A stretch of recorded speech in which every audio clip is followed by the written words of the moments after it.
বলে থাকি সর্বাঙ্গে ব্যথা ওষুধ দেবেন কোথায়। মাননীয় বিরোধী দলীয় নেতা তার সংসদীয় বক্তব্যের প্রথম অধিবেশনের কনক্লুশনে যখন বললেন দুটো জায়গায় আমাদেরকে একমত হতে হবে, শিক্ষা এবং স্বাস্থ্যে বাজেটে আমাদের অগ্রাধিকার দিতে হবে। মাননীয় প্রধানমন্ত্রীর বক্তব্য তো আমি সামনে থেকে শুনেছি, সামনাসামনি।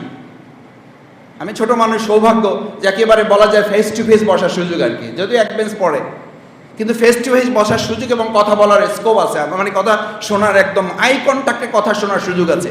আমি তো শুনেছি উনি বলেছেন যে মাননীয় বিরোধী দলীয় নেতা আমির জামাত ডাক্তার শফিকুর রহমান যে শিক্ষা এবং স্বাস্থ্যের অগ্রাধিকারের ব্যাপারে বলেছেন, এটার ব্যাপারে একমত। কিন্তু আমরা তো এখন পর্যন্ত যা প্রস্তাবনা আলোচনা দেখছি ৯ লক্ষ কোটি টাকার বাজেটের মধ্যে স্বাস্থ্য এবং শিক্ষাকে রাখা হয়েছে তৃতীয় এবং চতুর্থ ধাপে রেখেছেন, ভালো কথা।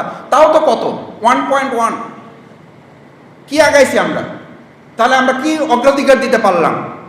নিশ্চয়ই আমাদের অবকাঠামো, আমাদের পরিবহন সেক্টরকে আপনারা 2.25-এ রেখেছেন, ভালো কথা।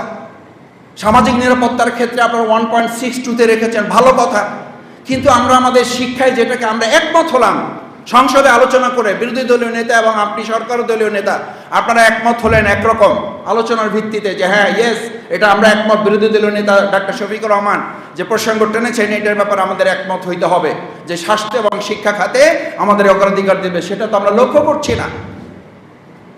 ৯ লক্ষ কোটি টাকার বাজেট, ৯ লক্ষ কোটি টাকার বাজেট কি আনবেন আপনি?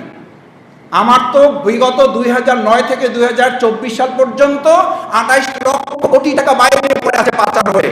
আমাদের নেতাদেরকে সেই সময়ের ফ্যাসিস্টদেরকে এখন আমরা দেশে ফিরে নিয়ে আসতে পারতেছি, জেলখানা থেকে তারা বের হয়ে যাচ্ছে এবং ভালো আওয়ামী লীগ থেকে তাদেরকে ফ্রেশ করা হচ্ছে। কিন্তু এই 28 লক্ষ কোটি টাকা যেটা এখনকার সর্বোচ্চ বাজেটের 3 গুণ, সেই 28 লক্ষ কোটি টাকা ফিরিয়ে আনার কি উদ্যোগ সরকার নিয়েছে সেটা এখনকার সমাজ জানতে চায়।